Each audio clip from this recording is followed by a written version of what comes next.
মোহাম্মদ রফিকুল ইসলাম খান, সিরাজগঞ্জ ৪।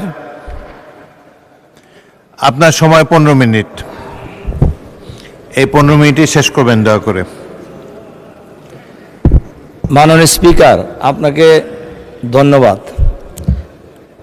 আমি ধন্যবাদ জানাই আমার নির্বাচনী এলাকা সিরাজগঞ্জ ৪ উল্লাপাড়া সলঙ্গার সর্বস্তরের জনগণকে। মাননীয় স্পিকার, আমি শুরুতেই শ্রদ্ধার সাথে স্মরণ করছি মুক্তিযুদ্ধে যারা জীবন দিয়েছেন এবং বাংলাদেশে বিভিন্ন সময়ে যারা দেশকে মুক্ত রাখার জন্য, দেশের মানুষের অধিকার প্রতিষ্ঠার জন্য জীবন দিয়েছে। সবশেষে জুলাই গণ অভ্যুত্থানে যারা জীবন দিয়েছেন সেই সকল বীর শহীদদেরকে আমি শ্রদ্ধার সাথে স্মরণ করছি। মুক্তিযুদ্ধে যারা জীবন দিয়েছেন তাদের জন্য এজন্যই আমি স্মরণ করি, তারা আমাদেরকে একটা স্বাধীন বাংলাদেশ, নতুন বাংলাদেশ দিয়েছে। আর জুলাই বিপ্লবে, জুলাই অভ্যুত্থানে যারা জীবন দিয়েছেন তাদেরকে আমি শ্রদ্ধার সাথে এজন্যই স্মরণ করি। তাদের এই গণ অভ্যুত্থানের কারণেই আমরা এই পার্লামেন্টে আসার সুযোগ পেয়েছি, পার্লামেন্ট বসেছে এবং আমরা এমপি হওয়ার সুযোগ পেয়েছি। মাননীয় স্পিকার, আমি শুরুতেই রাষ্ট্রপতির ভাষণের উপরে ধন্যবাদ দিতে পারছি না, এই কারণেই যে রাষ্ট্রপতি গত গণ হত্যার সাথে সরাসরি জড়িত, উনি শেখ হাসিনার কোনো কাজকেই অপছন্দও করেন নাই, নিষেধও করেন নাই, বরং তার সকল কাজকে তিনি নির্বিঘ্নে সহযোগিতা করে গিয়েছেন। কাজেই এরকম একজন গণহত্যাকারী ব্যক্তিরকে আমরা ধন্যবাদ জানাইতে পারি না। এই চপ্পু সাহেবের মধ্যে কি মধু আছে আমি জানি না। সাবেক প্রধানমন্ত্রী, বিরোধী দলীয় নেত্রীর বিরুদ্ধে যে মামলা হয়েছিল, যেটা শেখ হাসিনা পদত্যাগের আগ পর্যন্ত বলে গেছেন এতিমের টাকার কথা, এই মামলার তদন্ত কমিশনার ছিলেন হলো চপ্পু সাহেব, তখন দুর্নীতি দমন কমিশনের। কাজেই আমরা জানি না ওনার ব্যাপারে এত দুর্বলতা কেন। তবে বিএনপি তো পারে। বিএনপির এক সময়ের মহাসচিব বি চৌধুরীকে রাষ্ট্রপতি থেকে সরাই দিতে তো সময় লাগে নাই, নতুন রাষ্ট্রপতি হয়েছে। বহু লোক বিএনপিতে আছে যারা রাষ্ট্রপতি হওয়ার মতো লোক, কিন্তু এরকম একজন বিতর্কিত ব্যক্তিকে কেন রাষ্ট্রপতি রাখছে এটা বিএনপি ভালো বলতে পারবেন।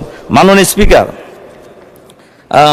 সরকারি দলের বক্তব্যতে আমরা শুনছি, আমরা শুরুর থেকেই লক্ষ্য করছি দেশে আর কোনো সমস্যা নাই। সরকারি দলের লোকদের বক্তব্য শুনলে মনে হয় দেশে আর কোনো সমস্যা নাই, সমস্যা হলো বিরোধী দল। এবং উঠার পর থেকেই দেখি বিরোধী দলের ব্যাপারে, বিরোধী দলের বিরুদ্ধে বিভিন্ন কথা বলা হচ্ছে। আমাদের নেতা আজহারুল ইসলাম সাহেব আগে বলে গেছেন 91 সালে বিএনপি যখন সরকার গঠন করতে পারছিলেন না, সরকার গঠন করার মতো আসন পাননি, তখন জামাত নিঃস্বার্থভাবে বিএনপিকে সরকার গঠনের সমর্থন দিয়েছে।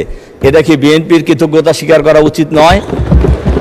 আমরা 97 সাল থেকে একসাথে আন্দোলন, একসাথে নির্বাচন, একসাথে সরকার গঠন, এইভাবে আন্দোলন হয়েছে, নির্বাচন হয়েছে, সরকার গঠন হয়েছে।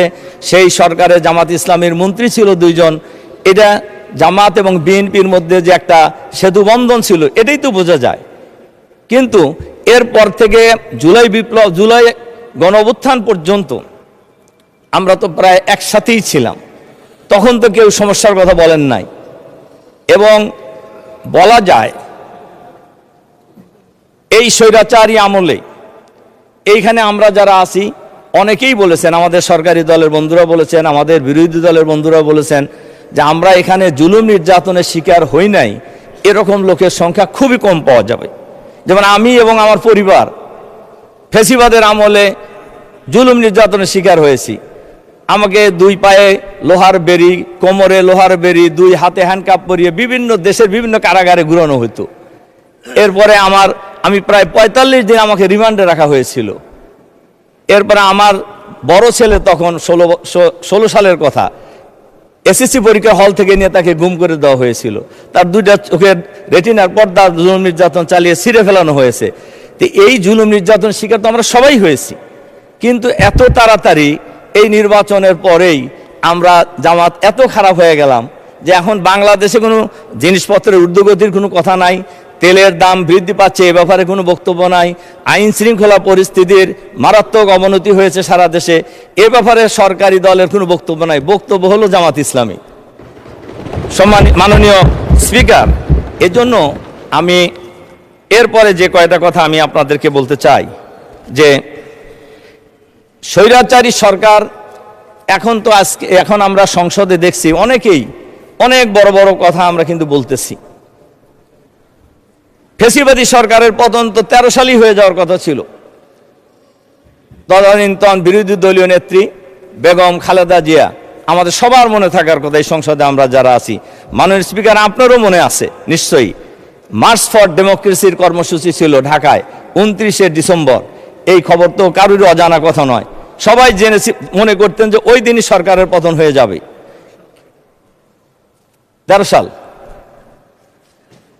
হ্যাঁ 13 সাল 29শে ডিসেম্বর ছিল এই প্রোগ্রাম। কিন্তু সেই নির্বাচন, সেই প্রোগ্রামে এই যে আমাদের মাননীয় মহাসচিব সাহেব এর সাক্ষী, আমরা মিটিং করেছি আগের দিন, যে মিটিংয়ে সর্বশেষ মিটিং যেটা হয়েছিল, আমাদের বিরোধী দলীয় নেতাও ছিলেন সেই মিটিংয়ে। এরপরে আমাদের যে মাননীয় মন্ত্রী, আমাদের পরিবেশ মন্ত্রীও ছিলেন, মহাসচিব তো ছিলেনই, গুলশানের একটা বাসায়। সেখানে ব্যাপক পরিকল্পনা নেওয়া হয়েছিল। সারা বাংলাদেশ থেকে লক্ষ লক্ষ লোক সেদিন ঢাকায় এসেছিলেন এবং ওই দিনই সবাই ধারণা করে নিয়েছিলেন আজকে সরকারের পতন হয়ে যাবে। কিন্তু আমরা দেখলাম 2 জনের ফোন ছাড়া সব ফোন বন্ধ। ম্যাডামের ফোন খোলা আর মহাসচিবের ফোন খোলা, উনি ছিলেন মাঠে আমাদের সাথে। আর আমাদের জামাত শিবিরের লোকেরা মিছিল বের করে কয়েকজন ইতিমধ্যে শহীদ হয়ে গেল রামপুরায়।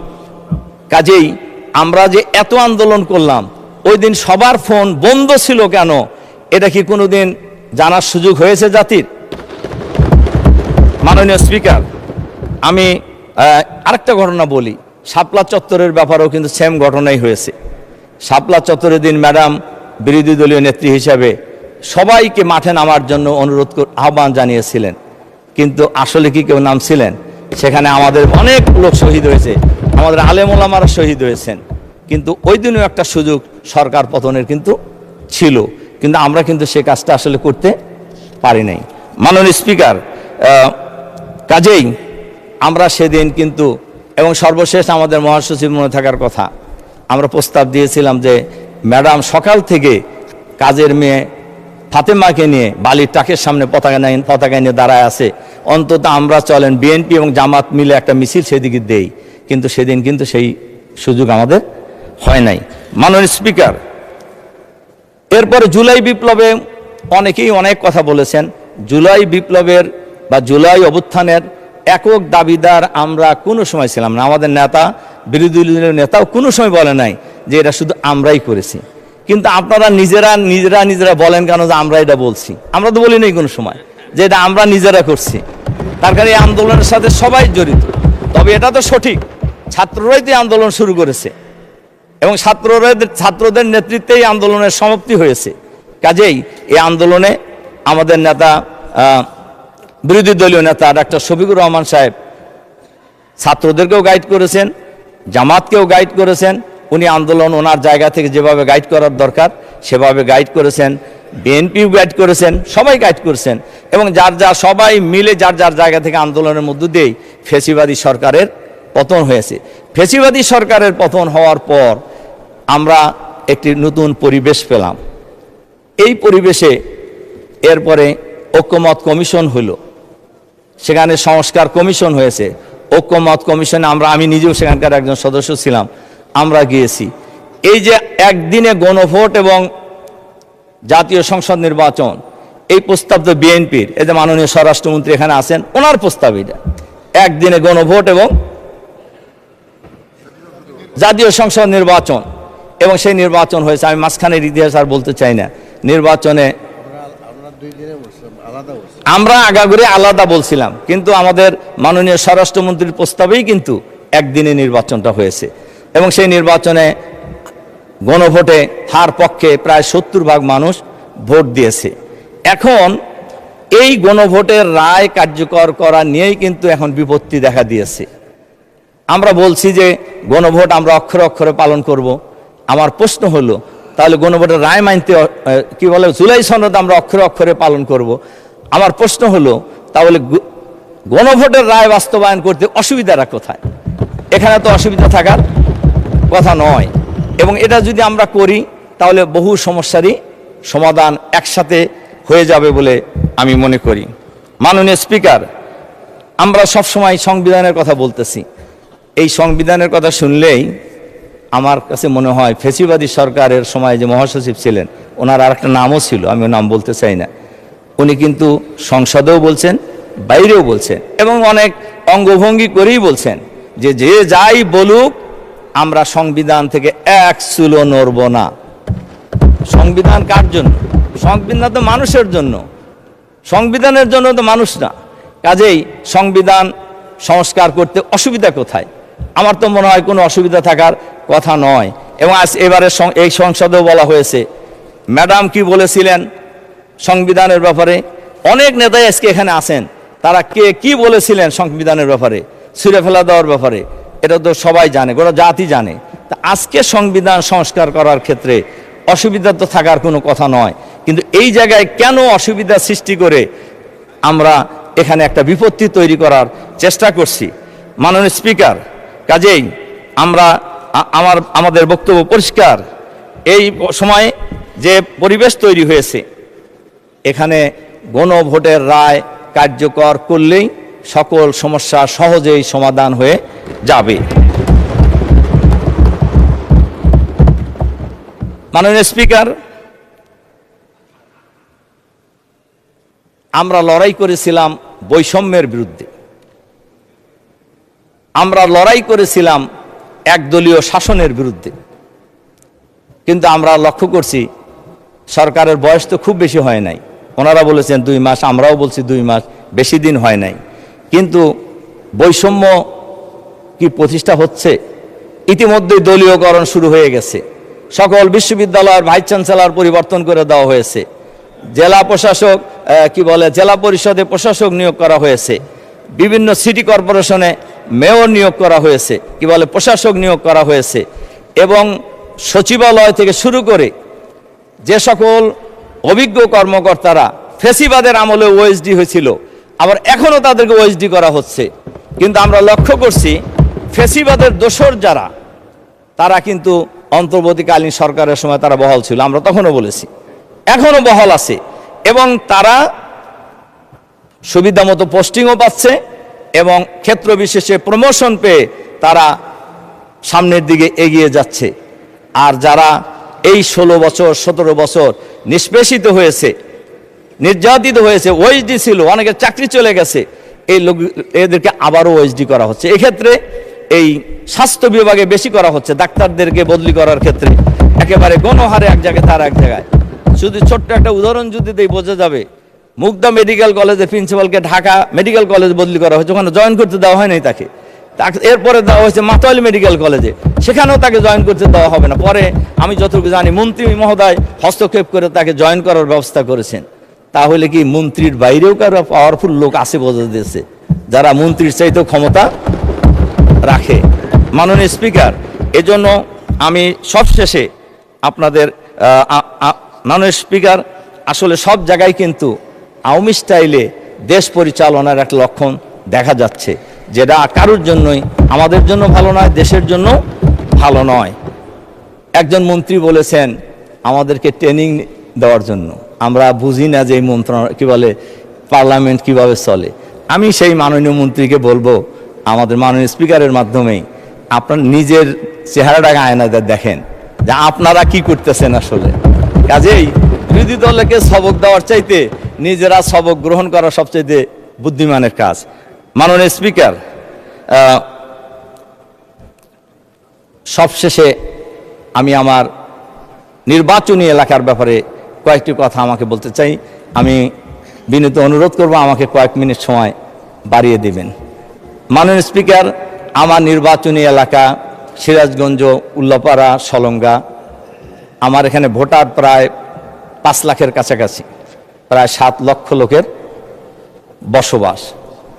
এইখানে এর মধ্যে একটি সলঙ্গা একটা এরিয়া আছে, যেটা বলা যায় উত্তরবঙ্গের প্রবেশদ্বার, এবং সবাই সেই জায়গাটাও আমরা চিনি, যেহেতু উত্তরবঙ্গ যাইতে হলেই ওই এলাকার উপর দিয়ে যেতে হবে। সলঙ্গা এমন একটা জায়গা, ব্রিটিশ বিরোধী আন্দোলনের অন্যতম একটা সূতিকা। মাননীয় সদস্য 2 মিনিটের মধ্যে শেষ করেন। মাননীয় স্পিকার, আপনাকে ধন্যবাদ যে সময় 2 মিনিট বাড়ায় দিয়েছে, 5 মিনিট দিলে একটু ভালো হতো আর কি। মাননীয় সদস্য, মন্ত্রীরা 7 মিনিট 6 মিনিট করে বলেছে, আপনি 15 মিনিট অলরেডি বলেছেন, আরো 2 মিনিট অ্যাড করলাম, 17 মিনিট। মাননীয় স্পিকার, শেষ করেন 2 মিনিটে। তাই সলঙ্গা যেহেতু একটা খুবই পরিচিত এবং রাজনৈতিক সচেতন এলাকা, এখানে একটা আলাদা থানা হয়েছে। এই থানার এই এলাকায় একটা পৌরসভা হওয়ার জন্য আমি মাননীয় আমাদের মন্ত্রীকে অনুরোধ করব এই সলঙ্গাকে পৌরসভায় রূপান্তর করা এবং একটি নতুন পৌরসভা দেওয়া এবং পর্যায়ক্রমে এটাকে একটা উপজেলায় রূপান্তর করার জন্য আমি বিনীতভাবে অনুরোধ করছি। মাননীয় স্পিকার,